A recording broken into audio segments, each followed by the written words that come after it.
La voluntad de Dios. John MacArthur. Capítulo 1. ¿Es Dios un aguafiestas cósmico? A medida que viajo por el mundo, una de las preguntas que más me hacen es, ¿cómo puede un cristiano conocer la voluntad de Dios para su vida? La mayoría de nosotros reconoce que Dios tiene un plan para la vida de todo creyente, pero a menudo parece haber cierto problema en determinar cómo es este plan en un momento en particular. Hay bastantes libros, folletos y sermones que tratan con este problema, y sin embargo, las respuestas a veces parecen eludir al indagador más persistente. Ruego a Dios que este pequeño libro ayude a llenar algunos de los vacíos de una manera nueva y práctica. Uno puede buscar pautas definitivas en esta área, pero termina simplemente con una gran cantidad de ideas. La voluntad de Dios. Algunos, aparentemente, piensan que han perdido la voluntad de Dios. Por lo menos dicen que la están buscando. Para ellos, Dios debe parecerles que está participando en un juego de niños, en el que se ha escondido su voluntad en algún lugar donde no se ve y nos mantiene corriendo a través de la vida para que tratemos de encontrarla. Y Él está en el cielo diciendo, estás cerca. Otros sugieren que la voluntad de Dios debe encontrarse a través de una experiencia traumática. Voy por la calle, piso una cáscara de plátano y me caigo sobre un mapa de la India, e inmediatamente le digo al Señor, gracias por guiarme con claridad. Comprendo, es la India. O siempre hay una voz del cielo o una visión en sus sueños que le dice que vaya a Qatar. También están aquellos que en realidad le tienen miedo a la voluntad de Dios. Nunca olvidaré al atleta que se me acercó en el campamento Umelek y dijo, no estoy seguro de que quiera entregar mi vida a Jesucristo porque tengo miedo de lo que me obligará a hacer. Él tenía la idea de que Dios quiere tomar atletas robustos, romperles ambas piernas y forzarlos a tocar la flauta. Esto implica que Dios es una especie de aguafiestas cósmico acabando con la diversión de todos y echándoles a perder su gozo. La gente que tiene este punto de vista teme en realidad que la voluntad de Dios sea una manera severa de vivir que le mandará el sacrificio de sus habilidades o posesiones más preciadas. Capítulo 1. Tenemos a los que tienen la mentalidad del atleta conformista. Hay cristianos que ven la voluntad de Dios como este atleta. Está bien si logro ganar una carrera, pero si no, me conformo con parar. En otras palabras, no corras con la intención de ganar, solo hazte presente en la carrera. He leído en algunas fuentes de información que la voluntad de Dios es la convergencia fortuita de circunstancias e impulsos. Y así prosiguen las teorías. En medio de este lío todavía nos preguntamos, ¿cuál es la voluntad de Dios? ¿Hay principios concretos que se puedan declarar de manera sencilla y que realmente se puedan poner en práctica? Creo que sí. De eso se trata todo este libro. ¿Puede uno saber qué trabajo buscar, a qué escuela asistir, a qué chica o chico amar, qué decisión tomar en cualquier situación que se dé? Sí, uno ya no tiene que preocuparse. La lucha casi ha terminado. La búsqueda casi ha concluido. Comencemos con una suposición sencilla. Puesto que Dios tiene una voluntad específica para nosotros, Él debe querer que nosotros la conozcamos. Así, entonces podríamos esperar que Él nos la unicara de la manera más obvia, como, a través de la Biblia, su revelación. Por lo tanto, creo que lo que uno necesita saber acerca de la voluntad de Dios se ha revelado claramente en las páginas de la palabra de Dios. La voluntad de Dios es, de hecho, muy explícita en las Escrituras. A medida que vemos algunos principios bíblicos en las siguientes páginas, prepárese para una conclusión inesperada y sorprendente que podría cambiar su vida. Capítulo 2. El primer paso crucial. La voluntad de Dios ya no es un problema para mí, y tampoco necesita serlo para usted. Empecemos por el principio y veamos lo que Dios tiene para revelarnos por medio de su palabra. El apóstol Pedro nos presentó el concepto de la voluntad de Dios. A lo largo de su segunda epístola, Pedro nos advierte de los falsos profetas, a quienes llama fuentes sin agua y perros que se vuelven a su propio vómito. Pedro dice que es característico que estas fuentes, que parecerían ser fuentes de vivificadora pero no lo son, o estos perros, que regresan y lamen el vómito de los pecados que dejaron anteriormente, nieguen dos cosas. Primero, un falso maestro o apóstata niega la deidad de Jesucristo, niega al soberano Señor que los compró. 2 Ped. 2.1. Lo segundo que niega un apóstata es la segunda venida de Cristo. 2 Ped. 3.2.1.10. De manera burlona, dice, ¿dónde está la promesa de su venida? Todos ustedes, fanáticos, van por ahí diciendo que Jesús viene. ¿Dónde está? No lo veo. Él razona en base a esto. Desde el día en que nuestros padres durmieron todas las cosas siguen igual, así como desde el principio de la creación. 2 Ped. 3.2.4. Dice él, nada jamás cambiará. Nunca lo ha hecho. Jamás moriré. Nunca lo hice. Es imposible que me dé cáncer. Nunca antes me dio. Pedro dijo, se han olvidado del diluvio. Las cosas no han continuado como antes, y no van a continuar como antes. Dios va a intervenir con un gran juicio ardiente. 2 Ped. 3.10. El Señor no tarda su promesa. 2 Ped.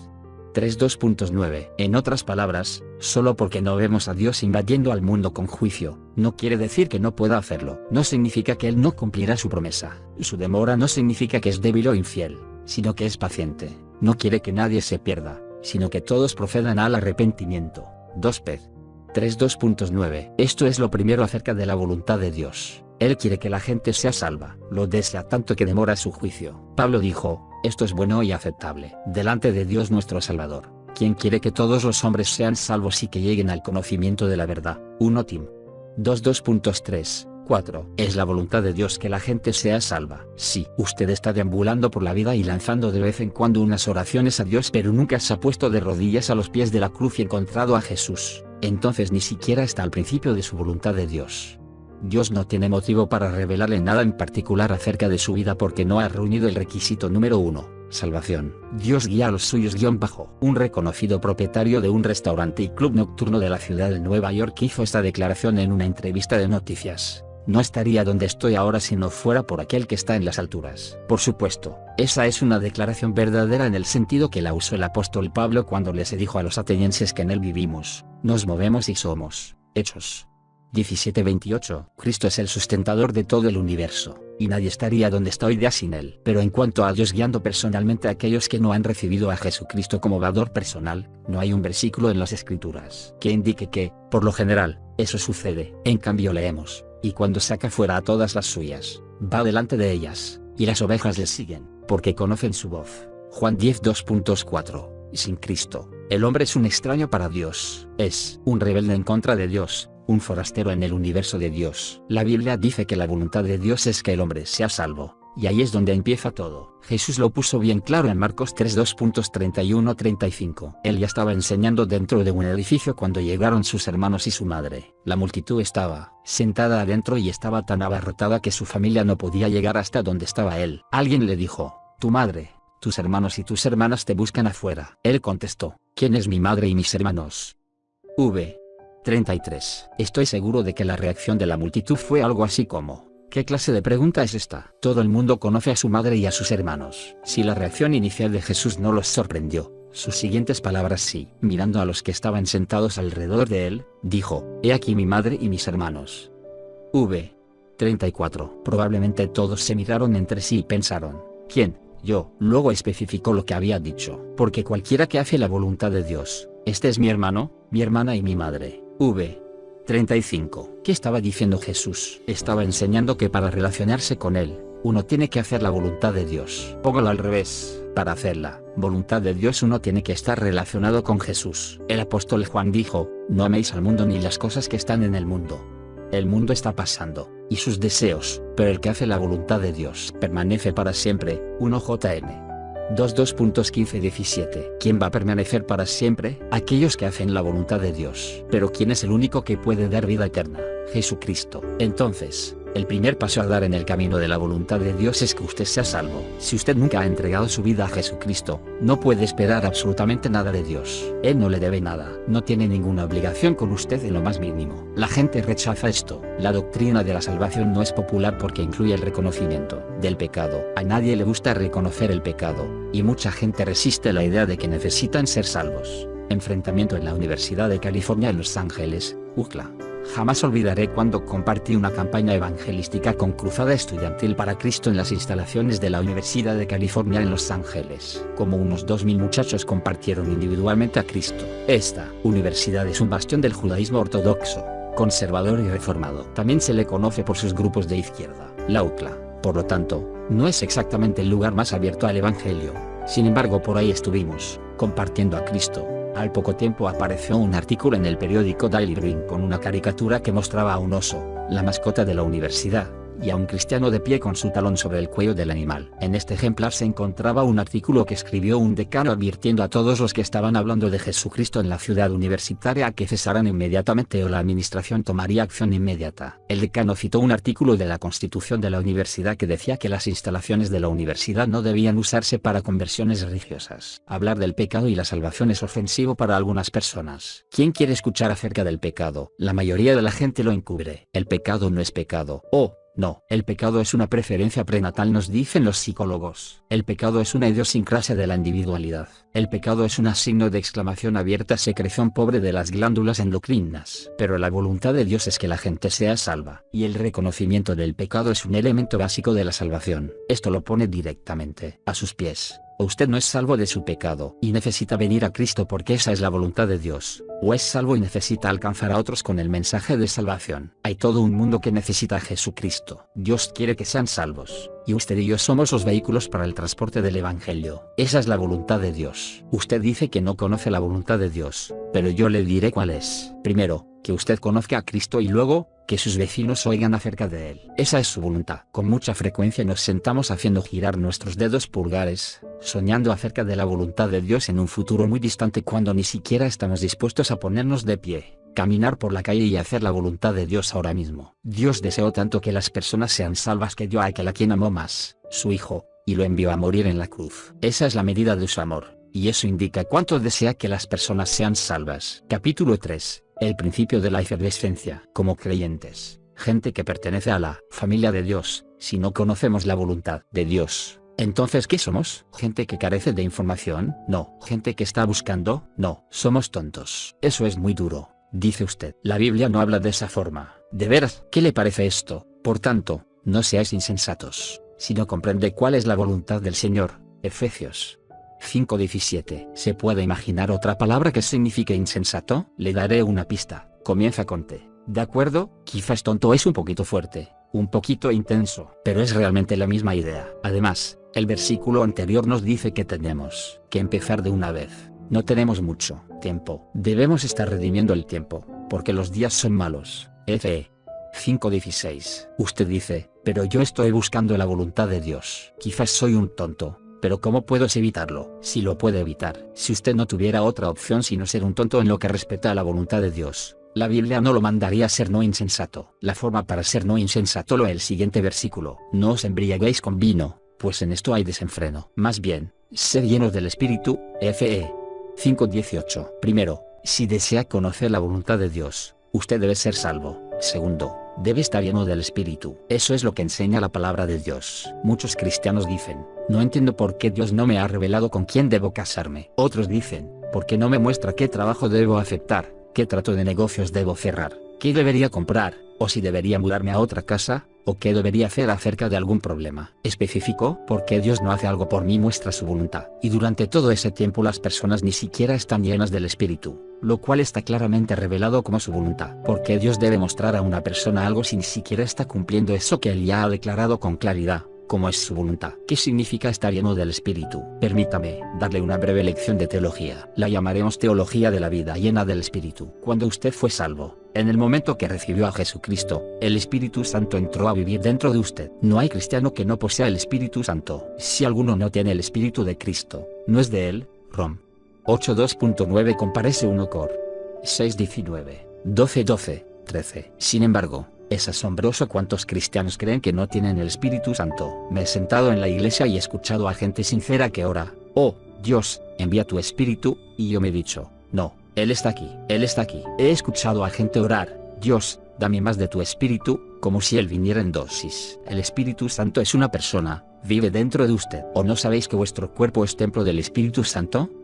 1 Cor 6:19. Con tanta frecuencia pedimos lo que ya tenemos. Oramos por el Espíritu Santo, y Él ya está aquí. ¿Alguna vez ha analizado sus oraciones? Usted ora, Dios, dame más amor por fulano de tal. La Biblia dice que el amor de Dios ha sido derramado en nuestros corazones. Rom 5:2.5. Usted dice, Dios, necesito más gracia. Dios dice que la gracia que ya le ha dado es suficiente. 2 Corintios 12:2.9. Usted clama, oh, Señor, necesito más fortaleza. La Biblia dice que usted todo lo puede en mi Cristo que lo fortalece. Filipenses 4:13. Oh Dios, guíame, dice usted. Y Él está pensando, estoy tratando. ¿Por qué no me sigues? Dios, necesito poder, clama usted. De hecho, usted ha tenido poder desde que el Espíritu Santo vino sobre usted.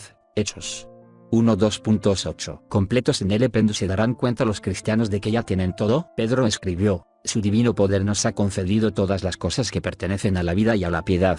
2 Pedro 1:2.3. A usted no le hace falta nada. Pero hay muchos cristianos escuálidos que van por ahí diciendo, bueno, yo simplemente no tengo el poder para hacer esto o aquello. El apóstol Pablo les dijo a los colosenses, y vosotros, estáis completos en él. Colosenses 2:10. Completos. ¿Qué está buscando? ¿Qué está pidiendo? Santiago dijo que es lo que hay que pedir: sabiduría. Santiago 1:2.5, y eso es el sentido de saber lo que ya tiene y no pedir por ello. De igual modo, no necesitamos pedir el Espíritu, Él ya está en nosotros, puesto que tenemos el Espíritu, también tenemos poder, ya que Jesús dijo, pero recibiréis poder cuando el Espíritu Santo haya venido sobre otros. Hechos 1:2.8. La palabra que en el original griego significa poder es dunamis, de la cual proviene la palabra dinamita. Usted es literalmente una dinamita andante. Usted puede que diga, oh, sí, no estoy seguro, creo que soy un inútil andante. No solo no exploto, ni siquiera hago una chispa muy fuerte. Pero usted es una dinamita, el poder lo tiene por dentro. Lo que muchas veces hace falta es la liberación de ese poder. Una cosa es poseer el espíritu, otra cosa es estar lleno del espíritu. Una tabletita burbujeante es una pastilla pequeña que se usaba para preparar una gaseosa, una especie de Alka-Seltzer con sabor. Se ponía en un vaso de agua y su sabor se esparcía por toda el agua. Esta pastilla con poder concentrado y compacto no sirve a menos que esté al fondo del vaso con agua. Tiene que soltar su energía para llenar el vaso,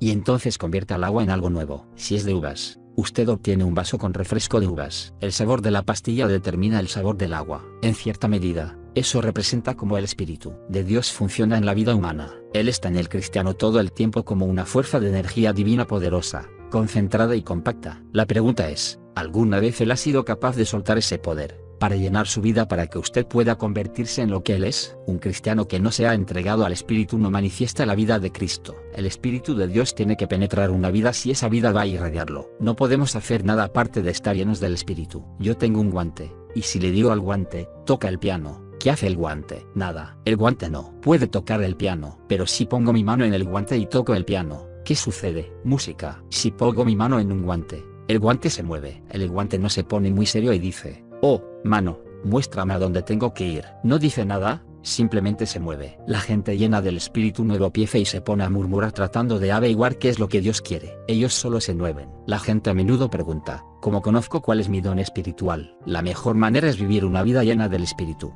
Es ver lo que Dios hace a través de usted, ver retrospectivamente y decir, ja, eso es lo que hago cuando Dios tiene control de mí. Por lo visto ese es mi don. No hay necesidad de ponerse analítico. El asunto es que necesitamos que el Espíritu Santo se libere en nuestras vidas. Esto es sencillamente una cuestión de decisiones. Cuando se levanta en las mañanas, usted decide qué es lo que se va a poner. Luego decide lo que va a tomar de desayuno, y así transcurre el resto del día, una decisión tras otra. La vida llena del Espíritu cede cada decisión al control del Espíritu. La experiencia de Pedro. La vida del apóstol Pedro nos ofrece una ilustración cuando Pedro estaba cerca de Jesucristo, un poder asombroso. Por consiguiente, a él le encantaba estar donde estaba Jesucristo. En una ocasión, los discípulos estaban en el mar de Galilea, Mateo 14:2.22-33. La barca estaba zarandeándose en una tempestad y no podían llegar a Capernaum. Los vientos a menudo convierten al mar de Galilea en un remolino, manteniendo a las barcas moviéndose en círculos. De repente uno de los hombres de la barca miró hacia afuera y dijo, alguien está caminando sobre el agua. En efecto, con la túnica flameando contra el viento, aquí llegaba Jesús caminando por encima de las olas espumosas. Pedro gritó,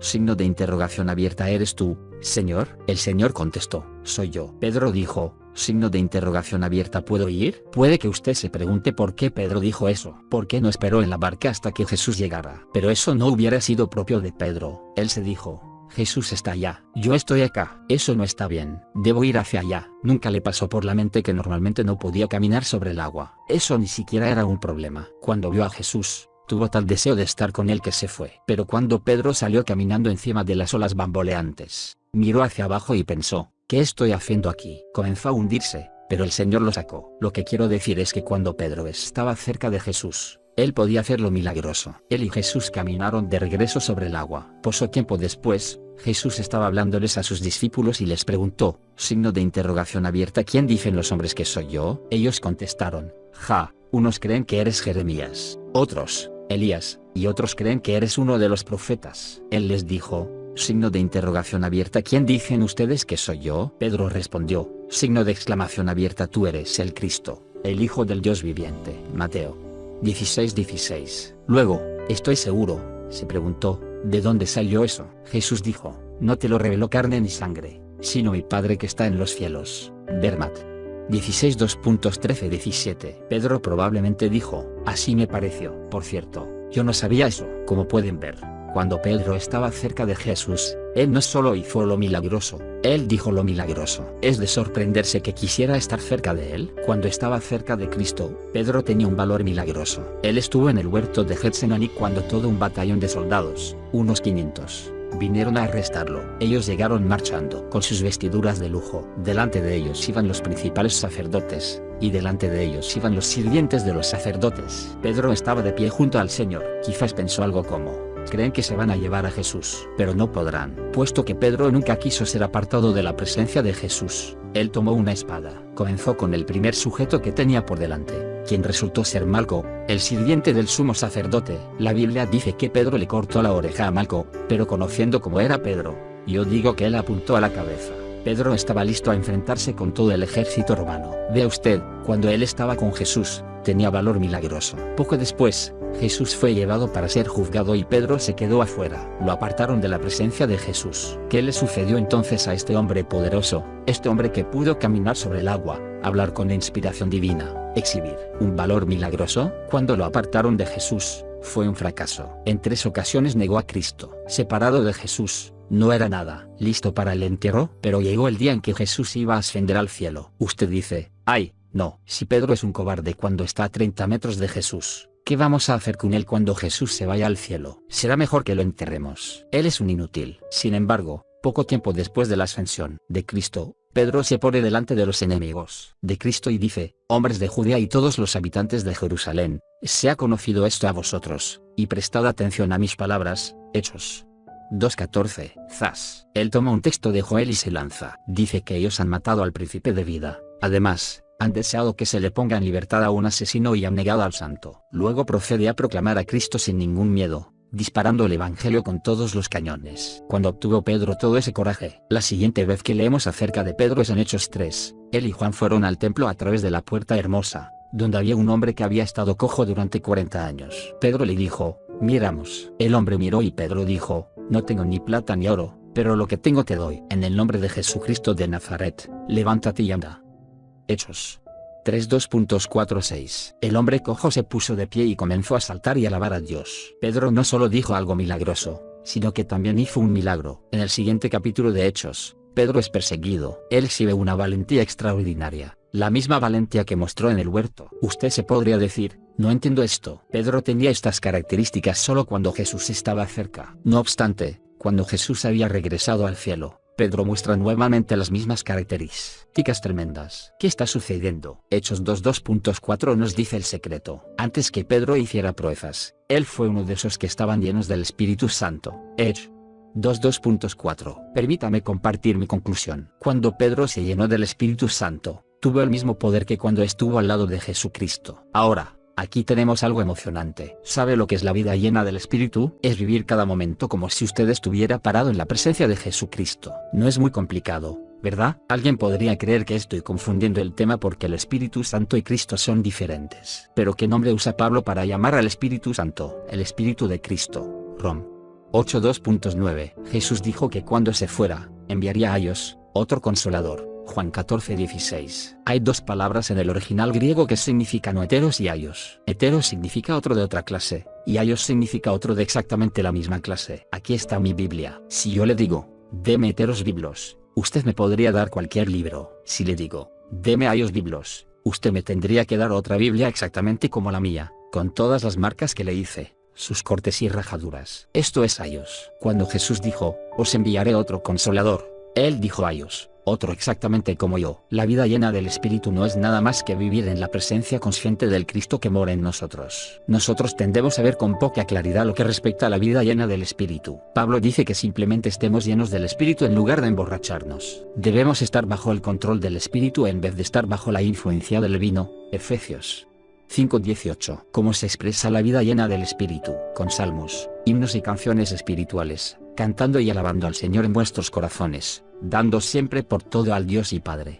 en el nombre de nuestro Señor Jesucristo. Fe 5:19. 20. Luego Pablo sigue y describe el estilo de vida de la gente que está llena del Espíritu. Las esposas se someterán, los esposos amarán a sus esposas, los padres no provocarán a sus hijos a la ira, los hijos obedecerán, los siervos trabajarán bien y los amos serán justos. Así es como la gente que está llena del Espíritu debe vivir. Efesios 5:22, 6:2.9. Llenos de la palabra. Lo curioso es que Colosenses 3 tiene la misma lista: sometimiento, hablar con salmos y canciones espirituales, las esposas sometiéndose, los esposos amando, los hijos obedeciendo, los padres sin provocar, siervos, amos. Solo que aquí Pablo no conecta esa vida con el estar lleno del Espíritu. Él dice que es el resultado de dejar que la palabra de Cristo habite abundantemente en vosotros, enseñándoos y amonestándoos los unos a los otros en toda apóstrofe sabiduría. Col.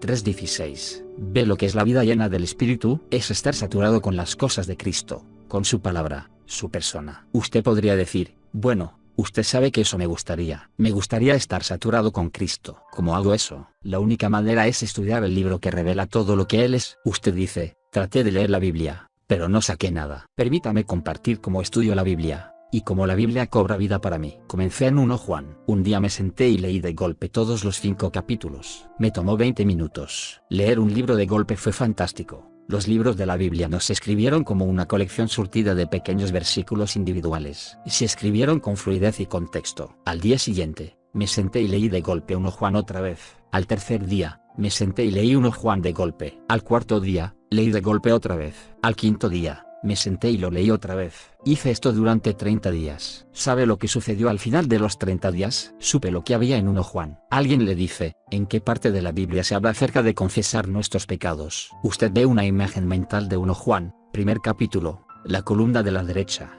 a la mitad, dependiendo de su Biblia, donde dice que no amemos al mundo. Segundo capítulo, columna de la derecha, a la mitad, donde habla acerca del pecado de muerte. Capítulo 5. La última página. Usted conoce 1 Juan. Después, me dirigí al Evangelio de Juan. Lo dividí en 3 secciones de 7 capítulos cada una. Leí los primeros 7 capítulos durante 30 días, los siguientes 7 durante los siguientes 30 días y los últimos 7 durante 30 días. En 90 días, había leído todo el Evangelio de Juan 30 veces, donde habla acerca del buen pastor. Capítulo 10. La columna de la derecha. Comienza en la mitad, sigue hasta el final. Volteo la página y continúo hacia abajo, donde habla acerca de la vid y las ramas. Capítulo 15, donde habla acerca de los amigos de Jesús. Capítulo 15. En la siguiente columna hay un hito más hacia abajo, donde habla acerca del resto de Jesús en el huerto. Juan 18. La restauración de Pedro. Juan 21. La mujer en el pozo. Juan 4. El pan de vida. Juan 6. Nicodemo. Juan 3. La boda de Caná. Juan 2. Usted podría decir, caramba, usted es inteligente. No soy inteligente. Lo leí 30 veces. Hasta yo mismo lo entiendo después de tantas veces. Isaías dijo aprender mandato tras mandato tras mandato, línea tras línea, un poquito ahí, ver Isaías 28 2.10-13. Entonces lo tiene escondido en su corazón. Después de un tiempo ya no será lento en la concordancia. Descuido planificado. Cuanto más estudia la palabra de Dios, más le saturará su mente y vida. Se dice de alguien que una vez le preguntó a una violinista de concierto en el Carnegie Hall de Nueva York cómo llegó a ser tan diestra. Ella dijo que fue por descuido planificado. Planificó descuidarse de todo lo que no estaba relacionado con su meta. Algunas cosas menos importantes en su vida podrían recibir un descuido planificado para que pudiese entregarse al estudio de la palabra de Dios. ¿Sabe qué sucedería? Cuanto más estudiase la palabra de Dios, más se va a saturar su mente con ello. Entonces no tendrá problema en pensar en mi Cristo. No podrá dejar de pensar en Él. Estar lleno del Espíritu es vivir una vida consciente de Cristo, y no hay atajos para lograr esto. Usted no puede ir y superdedicarse a vivir una vida consciente de Cristo. La única manera en que puede saturarse con los pensamientos de Cristo es saturarse con el libro que trata de Él. Y esta es la voluntad de Dios, que usted no solo sea salvo sino que también esté lleno del Espíritu. Capítulo 2.4. La prioridad de la pureza. Para algunas personas que han estado buscando la voluntad de Dios por mucho tiempo, esto va a parecer bastante obvio, porque esta es la voluntad de Dios, vuestra santificación. 1 Tes. 4:2.37. Dios desea que todo creyente sea santificado. ¿Qué significa santificado? Usemos la palabra puro en su lugar. Pablo en este pasaje está hablando de la pureza práctica y ofrece 4 principios. Abstenerse de la fornicación. Manténgase alejado del pecado sexual. No dice evitar todo lo relacionado con el sexo, dice manténgase alejado del pecado sexual. Por supuesto, Esto quiere decir que no debemos involucrarnos en actos sexuales que están mal. También significa que no nos acerquemos a esas cosas. Algunos cristianos, que no soñarían en hacer esas cosas, se sientan y ven a otra persona haciéndolas o leen acerca de ellas en algún libro y llaman a esto entretenimiento. Nosotros no debemos tomar parte en estas cosas. No soy un mojigato. Creo que el sexo es algo glorioso. Dios lo inventó. Si Él lo creó, entonces es bueno. Pero Él lo diseñó para la belleza de la relación matrimonial y solo para eso. Que una persona crea que puede engañar a Dios y estimularse con el sexo apartado del matrimonio es creer la mentira del diablo. Es absurdo que un joven, o cualquier otra persona, que está viviendo en impureza sexual diga: Dios, muéstrame tu voluntad. Esa persona ni siquiera está haciendo lo que este versículo dice que es su voluntad. ¿Por qué debería Dios revelarle algo más de su voluntad? Manténgase alejado del sexo inmoral. Ese es un principio sencillo. Alguien inevitablemente dice: ¿qué tan lejos? Lo suficiente como para estar puro, santificado, apartado completamente para Dios. ¿Estoy diciendo que no puede tomarse de la mano con la persona que ama? Ese no es el asunto. ¿Quiero decir que no se pueden besar? Tampoco quiero decir eso. La Biblia dice: todas las cosas me son lícitas, pero no todo me conviene. Todas las cosas me son lícitas, pero yo no me dejaré dominar por ninguna. 1 Corintios 6:12. Dios solo lo puede bendecir en tanto esté controlando lo que hace para su honra. Cuando la lujuria lo controla, usted ha cruzado el límite. Es un principio sencillo. Controle su cuerpo. El segundo principio referente a la pureza práctica en 1 Tesalonicenses 4:2.4. Cada uno de vosotros sepa controlar su propio cuerpo en santifipelón y honor. En el idioma griego, hay dos significados posibles de la palabra cuerpo: esposa o cuerpo. De acuerdo al contexto yo digo que significa cuerpo. Lo que Pablo está diciendo es que debemos controlar nuestros cuerpos. Eso es pureza. Nosotros deberíamos mantener nuestros cuerpos en sujeción para asegurarnos de estar honrando a Dios. Eso incluye la manera en que nos vestimos y las cosas que hacernos con nuestros cuerpos. Este principio cubre el área entera de la lujuria de la carne y no solo cosas sexuales. Una persona puede deshonrar a Dios al vestirse exageradamente para llamar la atención. La glotonería también lo pone a la posición de deshonrar a Dios y pecar. ¿Por qué? Es obvio a todos que el glotón no puede controlar el deseo de comer. Nada que gratifique al cuerpo a costa de la deshonra de Dios puede tener cabida en la voluntad de Dios. Someta sus pasiones. El cristiano no debe vivir con bajas pasiones, deseo perverso que tiene que ver con asuntos sexuales, como los gentiles, paganos, que no conocen a Dios. 1 Tes 4:2.5. ¿Qué está diciendo Pablo? No actúe como el resto del mundo. Ellos son guiados por sus pasiones. Una jovencita de 16 años se me acercó una vez con lágrimas corriendo por sus mejillas y me dijo: John, ya no lo puedo soportar. Ella dijo: me voy a matar. Le pregunté: ¿por qué? Ella contestó: me he metido con tantos chicos desde que tenía 13 años que no me puedo ni mirar en el espejo. Nos sentamos y hablamos del amor de Dios y su perdón total. Esa adolescente invitó a Jesús a que entrara en su vida. Después sus ojos destellaban a través de las lágrimas mientras me decía, signo de interrogación abierta: ¿sabes algo? Siento que he sido perdonada. Yo le aseguré que lo estaba. Ella salió de ese sitio ya no para vivir en el fango sino para ocupar su mente en las cosas de arriba. Una de las cosas grandiosas y liberadoras del cristianismo es que lo saca a uno del fango y lo levanta. Manténgase arriba. No actúe como los impíos. Trate a los demás con justicia. Ninguna persona debe en este asunto atropellar ni engañar a su hermano. 1 Tesalonicenses 4:2.6. En otras palabras, no se aproveche de la gente. Algunas personas ponen el pie en el cuello de otras para obtener lo que quieren. Otras usan a otros de manera sexual para gratificar sus propios deseos. Otros usan a gente en los negocios. Hay muchas maneras de usar a otros. No lo haga porque el Señor es el que toma venganza en todas estas cosas. Usted podría decir: no me gustan esas reglas. Dios es de mentalidad cerrada. Entonces el versículo 8 es para usted. Por lo tanto, el que rechaza esto no rechaza a hombre, sino a Dios quien nos da su Espíritu Santo. Si usted maltrata a la gente, realmente maltrata y desprecia a Dios. En el versículo 7, Pablo resume lo que hemos estado diciendo: porque Dios no nos ha llamado a la impureza, sino a la santificación. El llamado de Dios, la voluntad de Dios, es que seamos santificados, santos, puros. Robert Murray McCheyne habló en La ordenación del joven Dan Edwards en el año 1860. Él dijo algo así como esto: Señor Edwards, no se olvide del hombre interior, el corazón. El oficial de caballería sabe que su vida depende de su sable, así que lo mantiene limpio. Cada mancha la quita con el mayor cuidado posible. Señor Edwards, usted es el instrumento escogido por Dios. Según su pureza, así será su éxito. No es el gran talento, no son las grandes ideas lo que Dios usa, es la gran semejanza a Jesucristo. Señor Edwards, un hombre santo es un arma asombrosa en las manos de Dios. Ver 2 Tim 2:21. Shane tenía razón. Y la voluntad de Dios es que usted sea santo, santificado. Capítulo 5. Haga callar a los críticos. Imagínese a un joven que está queriendo ansiosamente conocer la voluntad de Dios para el trabajo de su vida. Está tan dedicado a Dios que incluso está dispuesto a ser un misionero, lo cual parece ser el sacrificio supremo ante los ojos de algunas personas. Pero nuestro joven amigo, a pesar de su dedicación, tiene algunos problemas. Es un poquito terco. Parece tener problemas en llevarse bien con aquellos que tienen autoridad sobre él. Las razones de su rebelión son muy buenas, por supuesto, por lo menos ante sus ojos. Finalmente, nuestro joven buscador de la voluntad de Dios lleva su problema a un pastor sabio. Creo que Dios quiere que sea misionero, dice él, pero no estoy seguro si quiere que sea un apóstrofe misionero dentro del país o fuera. El pastor lo mira directamente a los ojos. Joven, dice él, lo que usted necesita ante todo es ser un misionero. Necesita aprender lo que significa sometimiento. ¿Palabras duras? Quizás, pero ciertas. El apóstol Pedro escribió: «Está sujetos a toda institución humana por causa del Señor, ya sea al rey como quien ejerce soberanía, o a los gobernantes como quienes han sido enviados por él para el castigo de los que hacen el mal y para la alabanza de los que hacen el bien. Porque esta es la voluntad de Dios». 1 Pedro 2:13-15. ¿Qué es lo que Dios desea que haga? Someterse. ¿De qué clase de sometimiento está hablando? Las escrituras esbozan varias clases, incluyendo para con los padres y otros creyentes. Pero aquí Pedro hace un llamado específico a la clase de sometimiento que lo convierte en el mejor ciudadano posible en la sociedad en la que vive. ¿A quién estamos tratando de alcanzar? Al mundo. Si no somos la personificación de lo que debería ser un ciudadano en el mundo, con seguridad haremos daño a nuestro testimonio. Dios no solo ordena que nos sometamos a aquellos que ejercen autoridad, sino que nos dice claramente la razón. Porque esta es la voluntad de Dios, que haciendo el bien hagáis callar la ignorancia de los hombres insensatos. 1 Pedro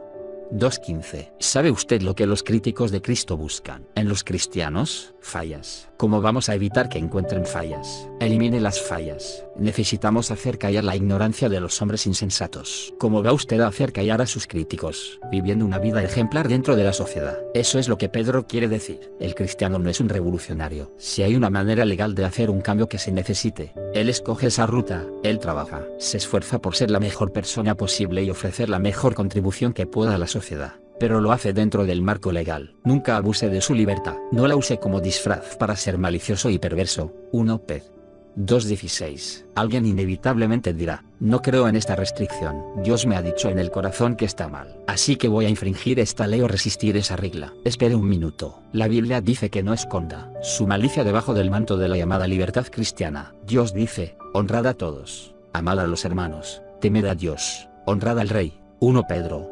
2:17. Si usted tiene un jefe, esté sujeto con todo respeto a vuestro amo. 1 Pedro 2:18. Usted podría decir: usted no conoce a mi jefe. La escritura continúa: no solamente a los que son buenos y comprensivos, sino también a los severos. La palabra severo significa perverso. ¿Tiene usted un jefe perverso? ¿Qué se supone que deba hacer? Sométase, amorosa y voluntariamente. Sacuda al mundo. Tantas veces me digo a mí mismo que si los cristianos alguna vez aprenden a vivir la clase de vida que Pedro describió, sacaríamos al mundo de su eje. Pero a veces el mundo no puede distinguirnos de sí mismo. El apóstol Pablo hace un llamado a los cristianos que están trabajando para jefes que no son cristianos para que les den un día de trabajo honesto por cada día pagado y les muestren que esa es la norma de un cristiano. BFE 62.58. Si usted es ciudadano de cierto estado, obedezca las leyes de ese estado para que la gente pueda saber que su fe es real, que alcanza e influye cada área de su vida. Siempre me perturba cuando un individuo que tiene un eslogan cristiano en su parachoques pasa zigzagueando a los carros como un maniático. El principio de la buena ciudadanía lo sostiene además Pablo, quien dice que cuando la iglesia escoge a un anciano, debe elegir a uno que sea irreprensible. Ver 1 Timoteo 3:10. Usted podría preguntar: ¿se supone que deba obedecer todas las leyes del lugar? Sí, cada una de ellas. Si no está de acuerdo con ellas, eso no cambia el tema. Obedézcalas. Ahora, si usted conoce una manera de trabajar políticamente para cambiar leyes malas, muy bien, pero hasta que sean cambiadas, obedézcalas. Pero ¿qué tal si le dicen que haga algo que infringe la clara revelación y el mandamiento de Dios? Entonces no lo obedezca. Esa es la única excepción. Esto es lo que sucedió cuando los gobernantes judíos detuvieron a Pedro y Juan. Les dijeron que ya no predicara en el nombre de Jesús. Pero Pedro y Juan contestaron: juzgad vosotros si es justo delante de Dios obedecer a vosotros antes que a Dios. Y salieron de ese sitio y comenzaron a predicar. Berech 4:2.18-20. La única vez en que un creyente debe infringir la ley del lugar es cuando la ley le prohíbe hacer lo que se le ha dicho por medio del mandamiento directo de Dios, o cuando se le ordena hacer lo que Dios prohíbe. ¿Qué estoy diciendo? es que Dios quiere que seamos la clase de ciudadanos en el mundo que llamará la atención del mundo. Necesitamos ser diferentes. Necesitamos tener las cualidades de la sal y la luz. Mat. 5:2.13-16. Eso implica sometimiento, lo cual ordena claramente la Escritura. Capítulo 6. Enfrenta la crítica. Muchos posibles seguidores de Jesús vienen a él con sueños de grandeza, los cuales son buenos cuando están en el lugar que les corresponde. Jesús puso en su lugar a los discípulos por discutir sobre quién de ellos era el más importante, y les dijo que la verdadera grandeza se centra en servir a los demás. Mar. 9:2.33-35. Pero Jesús también dio ánimo a sus aspiraciones de grandeza con declaraciones tales como: vosotros que me habéis seguido os sentaréis también sobre 12 tronos para juzgar a las 12 tribus de Israel. Mat.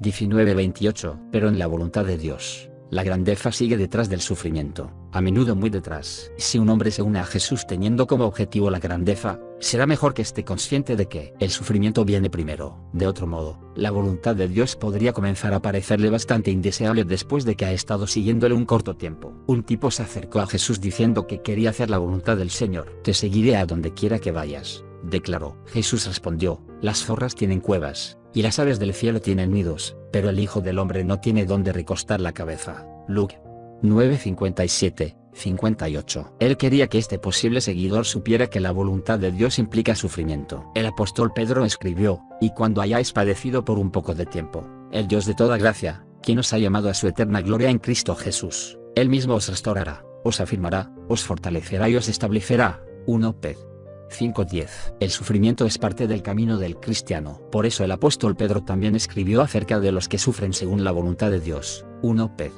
4:19. Alguien podría decir: ¿debo sufrir? Yo sí califico para esa parte. Caramba, sí que sufro. Cargo una verdadera cruz. Mis padres son mi cruz. Oh, mi esposa es mi cruz. Oh, mi suegra es mi cruz. Pero esa no era la clase de sufrimiento a la que se refería Pedro. Él escribió: porque es mejor que padezcáis haciendo el bien, si la voluntad de Dios así lo quiere, que haciendo el mal. 1 Pedro 3:17. Debemos sufrir, no porque no somos el tipo correcto de persona, ni porque somos antagonistas, malhumorados, cascarrabias o algo que esté fuera de lugar, sino que debemos sufrir por hacer lo correcto. Cuando eso sucede, dijo Pedro, antes bien, gozaos a medida que participáis de las aflicciones de Cristo. 1 Pedro 4:13. Usted debería estar contento por esto. Cuando sois injuriados en el nombre de Cristo, sois bienaventurados. Así que, ninguno de vosotros padezca como homicida, o ladrón, o malhechor, o por entrometerse en asuntos ajenos. 1 Pedro 4:14-15. El pasaje continúa: pero si alguno padece como cristiano. V. 16. ¿Entiende a qué se está refiriendo? ¿Sabe cuál es el nivel adecuado de juego? Si usted es un cristiano que está viviendo una vida piadosa en un mundo impío, sufrirá. El apóstol Pablo lo dice de esta manera. También, todos los que quieran vivir piadosamente en Cristo Jesús serán perseguidos. 2 Tim 3:12. Usted podría decir: pero no estoy siendo perseguido. Entonces pueda que no esté viviendo una vida piadosa ante el mundo. Pero si sufre, es algo maravilloso. El glorioso Espíritu de Dios reposa sobre vosotros. 1 Pedro 4:14. El evangelismo no es solo la tarea de un predicador, es la suya, ni tampoco se cumple simplemente distribuyendo tratados por todos lados, independientemente de lo bueno que eso pueda ser. El evangelismo implica una vida piadosa ante un mundo impío, y esto traerá persecución, porque al mundo no le gusta Jesús. En los matorrales, considere las palabras de Pablo como fueron registradas en Filipenses 1:29, porque se os ha concedido a vosotros, a causa de Cristo, no solamente el privilegio de creer en Él, sino también el de sufrir por su causa. Aquí tenemos algo sorprendente. El sufrimiento está vinculado con la fe. La Biblia no ve al cristiano en algún momento como alguien que no sufre, porque cualquiera que vive una vida devota en el mundo será criticado por él como respuesta. Si usted está pasándola de maravillas, significa que no está viviendo una vida devota o que la está viviendo en los matorrales, donde el mundo impío no lo puede ver. La Biblia muestra cómo podemos vivir exitosamente una vida devota en un mundo impío. Hechos 4 registra cómo Pedro una vez descargó un sermón explosivo sobre los líderes de Israel. Les molestó tantas veces que estoy sorprendido de que no lo apedrearon en ese instante. Cuando terminó de predicar, la Biblia dice que los judíos les echaron mano a Pedro y Juan. Hechos 4:2.3. No fue para ordenarlos, Podemos estar seguros de eso. Era para ponerlos en la cárcel. Pero el resultado del sermón de Pedro fue que muchos creyeron. El número de hombres que se convirtieron llegó a 5.000, y además hubo probablemente 5.000 mujeres y niños. Cuando la iglesia tenía unas cuantas semanas de existencia, quizás se habían ganado unas 20.000 personas. En el siguiente capítulo escucharemos acerca de su multiplicación, pero no nos dice cuántos porque no se podían contar. Pero regresemos a Pedro y Juan, quienes fueron lanzados a la cárcel esa noche. En la mañana los sacaron y les preguntaron, ¿con qué poder, o en qué nombre habéis hecho vosotros esto? Hechos 4:2.7. Me imagino que Pedro pensó, ¿qué pregunta? ¿Sabe este sujeto lo que está diciendo? Yo le contestaré. En cierta forma, Satanás es un tonto. Él se confía demasiado. Él creyó, me encargaré de ellos, haré que los capturen. Pero, ¿sabe lo que sucedió? Los abofetearon delante del Sanedrín, los líderes máximos de Israel, y ellos predicaron de Jesús al Sanedrín, una oportunidad que jamás hubieran tenido a menos que Satanás lo hubiera organizado. Satanás hace eso todo el tiempo. Él puso a Pablo en la cárcel filipense, y el carcelero y toda su familia fueron salvos. Él puso a Jesús en la cruz. ¿Y qué sucedió? Jesús redimió al mundo. Satanás realmente no sabe en qué se está metiendo, y Dios es soberano. Pedro y Juan entraron en este asunto, y simplemente aceptaron su sufrimiento. No se pusieron a fastidiar. No hubo peleas, gente corriendo, escondiéndose detrás de algún pórtico, ni nada por el estilo. Siguieron adelante con la confianza de que esto era la oportunidad que Dios les había dado. Luego Pedro, lleno del Espíritu Santo, Hechos 4:2.8, predicó el nombre de Jesucristo y cerró con una invitación con el clásico estilo evangelístico. Y en ningún otro hay salvación, porque no hay otro nombre debajo del cielo, dado a los hombres, en que podamos ser salvos. Hechos 4:12, sin desorden. Imagínese a Pedro de pie en el pasillo de piedra labrada del templo. Todo el Sanedrín está sentado ahí, incluyendo a Caifás que está sentado detrás de ellos en la silla del sumo sacerdote. Pedro está predicando a Jesús, y no está en desorden. Le habían preguntado en qué nombre había sanado al cojo de la puerta hermosa, y solo les estaba contestando honestamente. Luego el sufrimiento empeoró. Las autoridades ordenaron a Pedro y Juan a que no hablaran ni enseñaran en el nombre de Jesús. Hechos 4:18. Pedro y Juan contestaron, juzgad vosotros si es justo delante de Dios obedecer a vosotros antes que a Dios. Hechos 4:19. Esa fue una pregunta muy difícil de contestar ante el Sanedrín porque ellos se creían religiosos y decían creer en Dios. Si decían, ustedes deben obedecernos en lugar de Dios, los pondría abiertamente en contra de Dios. Si decían, deben obedecer a Dios, no a nosotros, eso también los pondría en contra de Dios, y exoneraría a los discípulos. Pedro los había dejado perplejos. Las autoridades sermonearon a Pedro y Juan y los amenazaron más. No pudieron encontrar una manera de castigarlos porque tenían miedo del pueblo, así que los dejaron ir. Pedro y Juan corrieron hacia la asamblea de cristianos, y todos ellos tuvieron un tiempo glorioso, alabando a Dios. Luego oraron. No dijeron, Dios, protégenos, están tras de nosotros. Ellos oraron, Señor, mira sus amenazas y concede a tus siervos que hablen tu palabra con toda valentía. Hechos 4:29. Ellos no dijeron, ayúdanos. Ellos dijeron, llénanos de poder y envíanos de regreso otra vez. Cuando acabaron de orar, el lugar en donde estaban reunidos tembló, y todos fueron llenos del Espíritu Santo y hablaban la palabra de Dios con valentía. Hechos 4:31. ¿Qué dice el siguiente versículo? La multitud de los que habían creído. Hechos 4:32. Tuvieron resultados. Salieron y pusieron a ese pueblo de cabeza. Fue algo hermoso, ¿sabe? Porque se sometieron al sufrimiento. Ellos confrontaron su mundo con valentía, no dieron marcha atrás, no se escaparon a escondidillas o usaron tácticas evangelísticas reaccionarias. No estuvieron tratando de poner el evangelio en el bolsillo de alguien. Ellos confrontaron al mundo de frente con las declaraciones de Cristo, con amor y sin importar las consecuencias. ¿Sabe lo que sucedió? Lograron oportunidades que jamás hubieran tenido de otro modo, y Dios les dio más valentía que nunca. Uno de los problemas del evangelismo de hoy en día es que los cristianos no están dispuestos a estar firmes cara a cara con el mundo y decirles las verdades de Jesucristo tal como son. El evangelio ha sido mutilado para acomodar los prejuicios de todos. Necesitamos valentía. Es triste que la valentía de Pedro y Juan está lejos de lo que la mayoría de nosotros experimentamos en nuestras vidas. Ruego a Dios para que nos dé más valentía.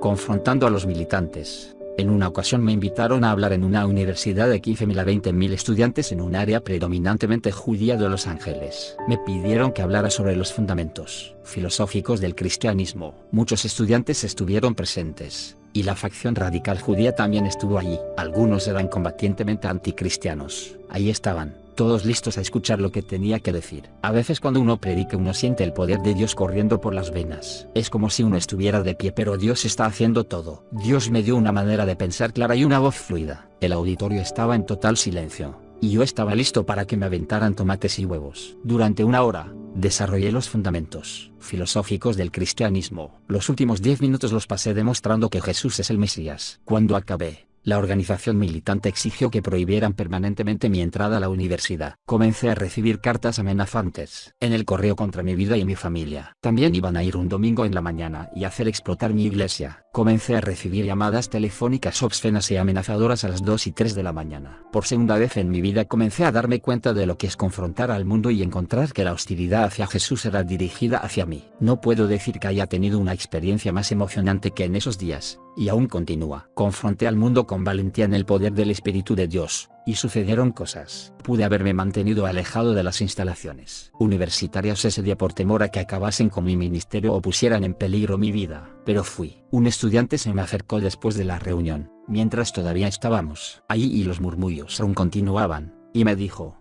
¿podría ir a hablar con usted? Una semana después de nuestra conversación, él vino a mi oficina, se sentó y dijo: lo que usted dijo tenía sentido, y yo quiero conocer a Jesucristo. Él ahora es un hermano en Cristo, y su salvación fue resultado de mi visita a ese infierno. Él ya se ha reproducido guiando a otros a Cristo. Usted podría decir: MacArthur, usted no tenía que meterse en grandes problemas.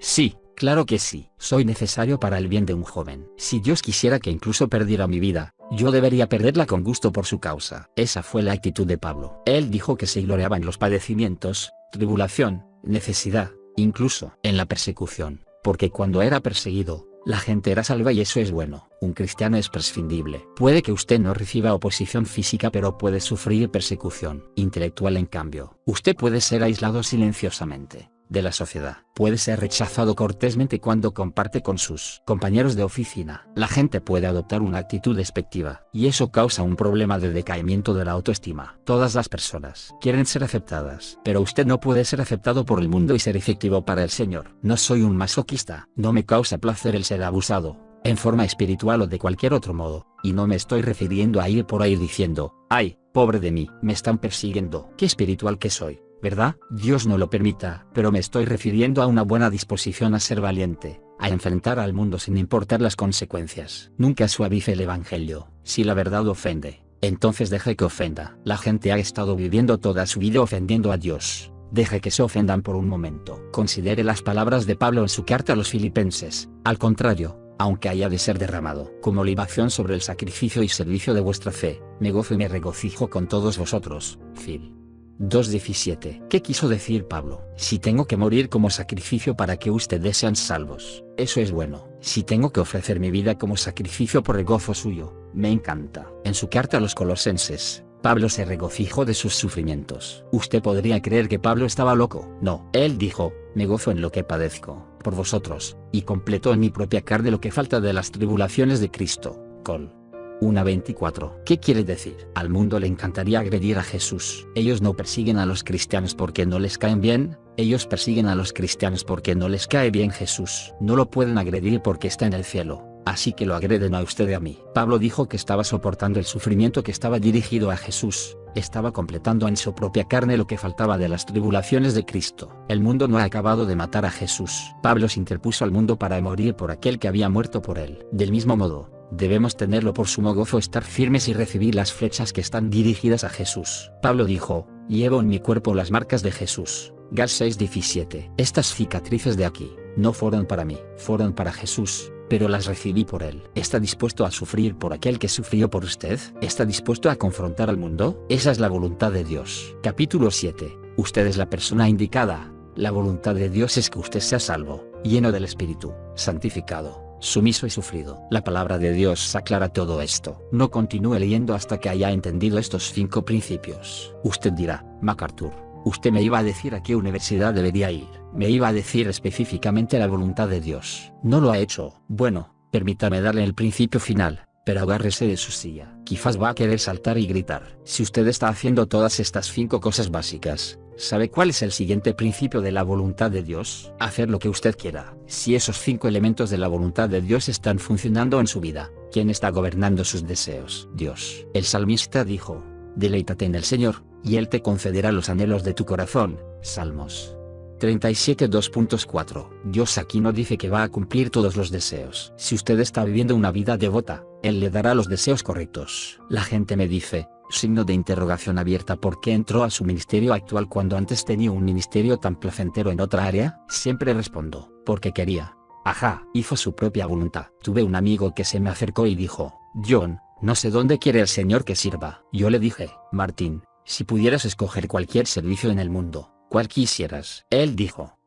tengo una carga tremenda por el pueblo de Israel. Hablo francés con fluidez, y París está lleno de gente judía que no conoce a Jesús. A mí personalmente me encantaría ir a París como misionero a los judíos. Verifiqué si entendía los 5 principios espirituales y le dije: Martín, ¿has hecho todas estas cosas? Él contestó: sí, creo sinceramente que estoy comprometido con Cristo en estas áreas. Yo le dije: Martín, adiós, que tengas un buen viaje. Él vaciló y dijo: pero tengo que escribir a 42 juntas misioneras. Yo le dije: signo de exclamación abierta, no, anda no más. Él dijo: pero ese solo es mi deseo. Entonces confía en que Dios fue quien plantó ese deseo. Vete de aquí. Él se enlistó en una misión de fe y se inscribió para ir a Francia. Pusimos un letrero bien grande en nuestra iglesia que decía: Martin Wolf se va a Francia. Recaudó todo el apoyo que necesitaba y ahora está sirviendo a Cristo en Canadá. ¿Qué sucedió? Una vez que se estableció que él era la persona indicada, no fue gran problema el lugar a donde iba. Él está en la ciudad de Montreal,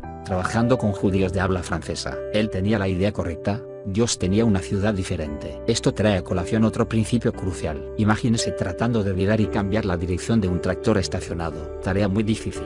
Se requerirían grúas y cadenas para siquiera moverlo. Pero una vez que está rodando, un vehículo que pesa 18.000 kilos no es difícil de controlar. Una vez que Martín se puso en marcha, Dios tomó control del timón con los brazos fuertes de su voluntad y fue fácil. Supongo que Dios pudo haber transportado su grúa celestial, recogido y empujado a Martín en la dirección correcta.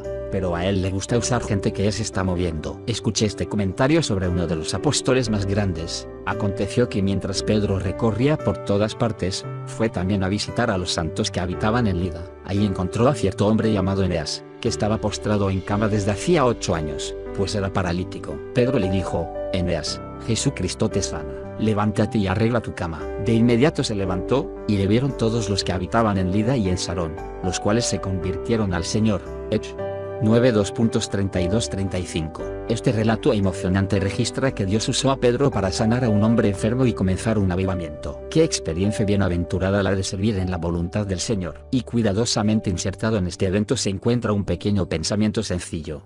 Mientras Pedro recorría por todas partes, Pedro ya se estaba moviendo. Estaba a la disposición de puertas que estuviesen abiertas. Entonces fue cuando Dios lo dirigió a Lida. Recuerde, Dios tiene ministerios abundantes para sus santos más ocupados. En Génesis encontramos una ilustración fascinante de la misma verdad, diciendo: bendito sea el Señor, Dios de mi señor Abraham, que no apartó de mi señor su misericordia y su verdad. En el camino el Señor me guió hacia la casa de los hermanos de mi señor.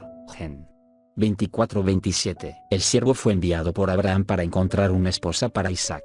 Él ni siquiera sabía quién o qué estaba buscando, pero estuvo involucrado en el servicio y el Señor se hizo cargo del resto. Participe en la corriente dominante de lo que Dios está haciendo y deje que Él lo guíe a esa voluntad perfecta. Pablo, en su segundo viaje misionero, cumplió el ministerio que Dios había planeado para Galacia, una provincia grande del Imperio Romano. Él fortaleció, animó y confirmó exitosamente a los santos. La tarea, en ese entonces, se cumplió. Pero Pablo no había terminado. Él se estaba moviendo. Él fue un modelo de persistencia. Pablo se fue al oeste, sin saber específicamente la voluntad de Dios, pero estaba en movimiento para que Dios lo pudiera guiar. La siguiente provincia fue Asia Menor con sus ciudades de Éfeso, Esmirna, Filadelfia, Laodicea, Colosas, Sardis, Pérgamo y Tiatira. Pablo se fue con Silas y Timoteo hacia Asia Menor, emocionado por el prospecto de llevarle el evangelio a la gente de allí. De repente, como si fuera una muralla de concreto en una autopista, el Espíritu Santo les prohibió predicar el evangelio en Asia. Hechos 16:2.6. No sabemos cómo Dios los detuvo, pero lo hizo. La puerta cerrada cambió su dirección y se fueron al norte a Misia, esperando entrar a la provincia de Bitinia. Pero el Espíritu de Jesús no se lo permitió. 16:2.7. Otra barrera en el camino. Se les había detenido de ir al norte, al sur y al este, hacia Galacia. ¿Y ahora qué? A estas alturas podríamos haber dicho, todas las puertas están cerradas, será mejor que nos vayamos a casa. Pero Pablo no dijo eso, todavía quedaba el oeste, de manera que siguieron la frontera entre Asia Menor y Bitinia hacia el oeste hasta que llegaron al mar Egeo. Estaban en la ciudad playera de Troas, y por la noche se le mostró a Pablo una visión en la que un hombre de Macedonia estaba de pie rogándole y diciendo, pasa a Macedonia y ayúdanos.